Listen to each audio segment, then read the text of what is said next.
In the darkest days of World War II, as the world burned under fire and fear, there lived a 6-year-old American boy named Thomas Hawley.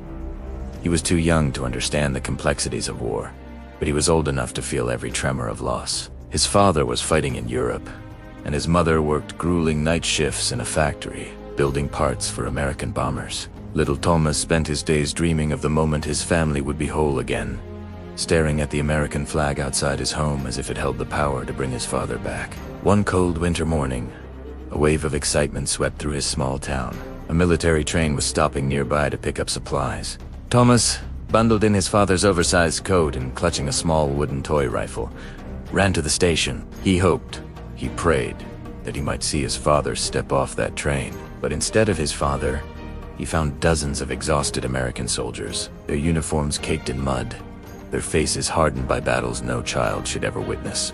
With all the seriousness a 6-year-old could muster, the boy raised his hand and gave them a sharp salute. And in that moment, something in those weary soldiers broke. They saw in him the very innocence they had left behind on distant shores. When Thomas asked if he could help, they chuckled softly at first, but then they saw the unwavering determination in his eyes. So they let him. They let him carry small, folded notes from one soldier to another.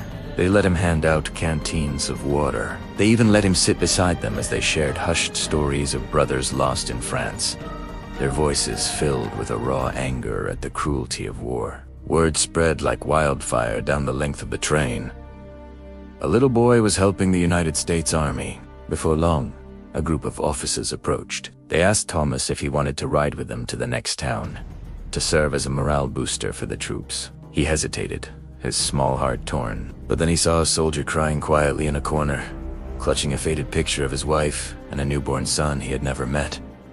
Thomas walked over and whispered, "If I come, will it help you be less sad?" The man looked up, his eyes filled with a grief too deep for words, and simply nodded, lifting the boy onto the train. And just like that, at 6 years old, Thomas Hawley became the youngest person to ever wear an American armband and step onto a World War II supply convoy. He wasn't a soldier, not in any official sense, but to the broken men who surrounded him, he was something more.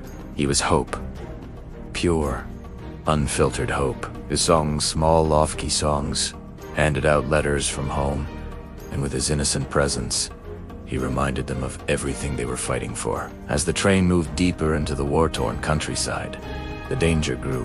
German aircraft strafed the supply routes, and the sound of distant shells became a constant, terrifying drumbeat. Every time the sirens wailed, the soldiers would instinctively shield Thomas with their own bodies, forming a protective wall around him.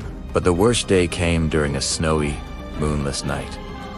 Their convoy was ambushed. Explosions ripped through the forest, turning the peaceful landscape into a scene of chaos. Soldiers screamed for cover as bullets sliced through the cold air. The sergeant grabbed Thomas, pulling him under a heavy steel bench and wrapping his arms around him like a human shield. "Stay down, buddy," he whispered, his voice strained. "America needs you." When dawn finally broke, smoke still billowed from the wreckage. Dozens of soldiers had been wounded, but miraculously, shielded by their courage, Thomas was unharmed. The story of the brave little boy spread like a legend across Europe. Generals came to visit him. Newspapers wrote articles about him. He became a symbol of the American spirit, small, seemingly fragile, but absolutely unbreakable, even in the face of sheer terror. Eventually, Thomas was escorted home by a group of soldiers who saluted him with tears streaming down their faces. They called him the strongest heart in the U.S. Army.